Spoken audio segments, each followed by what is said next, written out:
is my son was in the hazardous waste industry, and he had to take an exam, and that if a fluoride truck crashes on the highway, they have to clear the highway for miles around, and people come in Tyvek suits and respirators and gloves to do the cleanup. And you know, it's a toxic ingredient. It's a toxic byproduct of certain chemical process and oil industry process. And for many years, those industries, it was costing them thousands of dollars per drum to get rid of them. And then they came up with the idea, why don't we put it in the water supply?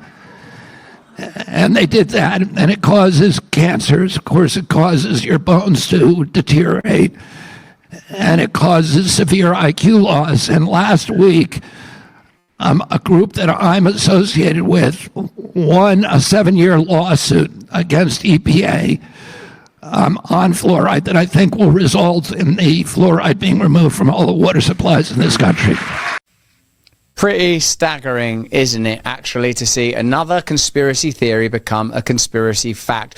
Remember, at the beginning of the pandemic, how people that were cynical, skeptical and doubtful about the administration of a newly augured medication that has some extraordinary components in it and hasn't been clinically trialed for its efficacy to the degree that you might demand, that's caused adverse events that would be a red flag in any other area. And now subjects like fluoride, they're almost like, you know, the moon landings didn't happen, or Area 51, or JFK was killed by the CIA. I'm not talking about the veracity of those matters. I'm talking about them being good old-fashioned staples of the conspiracy theory world, have been proven to be fact. What's next? The Loch Ness Monster is an actual real thing. What's next? That there is an ulterior conscious force available to you if you are willing to surrender self to a higher entity and more beautiful principles. What's next? That we could unify against this materialistic, rationalistic, cynical and bureaucratic force for evil that has its tendrils laced around our planet